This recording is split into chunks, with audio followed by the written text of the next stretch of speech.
Bem-vindos ao podcast 5 Minutos Pedagógicos. Eu sou Alana Cavalcante e hoje contamos com a presença da professora Ana Caroline para um papo sobre as diretrizes curriculares nacionais da educação escolar indígena.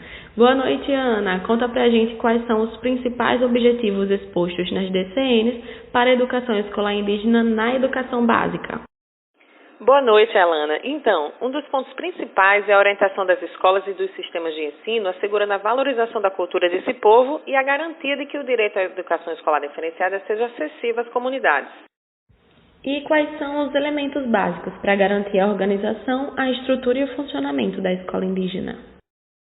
Bem, de um modo geral, a localização das escolas precisam ser em terras habitadas por comunidades, né? O ambiente escolar deve considerar as práticas socioculturais, religiosas e econômicas e a estrutura do sistema de ensino deve ser adequada às necessidades dos estudantes, garantindo espaço para as diversas atividades, assim como equipamentos que garantam a educação, né, escolar de qualidade também.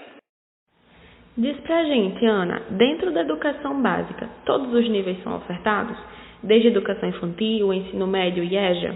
E existe educação especial? Então, todas as etapas de ensino básico devem ser asseguradas, né, respeitando as especificidades das comunidades indígenas, a fim de promover a valorização das culturas locais e dos saberes tradicionais, aliados aos conhecimentos científicos. Deve ser acompanhada pelos sistemas de ensino, por meio da prática constante de produção e publicação de materiais didáticos diferenciados, né, na língua indígena, em português e bilíngues, e elaborados pelos professores indígenas em articulação com os estudantes. Quanto à educação especial, ela existe sim, e o MEC é o responsável por criar políticas nacionais de atendimento aos estudantes com alguma deficiência ou altas habilidades.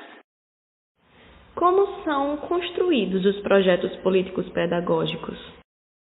São construídos de forma autônoma e coletiva pelos professores em articulação com toda a comunidade educativa, valorizando sempre os saberes, a oralidade e a história de cada povo, né, em diálogo com os demais saberes, também produzido por outras sociedades humanas. Estou bastante curiosa para saber como funcionam as escolas indígenas. Elas possuem autonomia para organizar suas práticas pedagógicas em ciclos, seriação, módulos, etapas em regime de alternância, né, de tempo integral ou outra forma de organização também que melhor atenda às especificidades de cada contexto escolar e comunitário indígena. E os currículos, Ana, como eles são elaborados? Devem ser consideradas as condições de escolarização dos estudantes, né, de trabalho do professor, dos espaços e tempos da escola e podem ser organizados por eixos temáticos, né, projetos de pesquisas e eixos geradores ou matrizes conceituais também. Com relação às avaliações, quem é responsável por produzi-las e quais os propósitos delas? Então, a avaliação deve estar associada aos processos de ensino e aprendizagens próprios, né, valorizando sempre o protagonismo indígena e objetivando a formação de sujeitos sócio-históricos autônomos. E o responsável por essa produção deve ser os professores, junto com as lideranças indígenas. Me diz uma coisa, Ana, quem pode se tornar professor de educação escolar indígena? E como ocorre essa formação?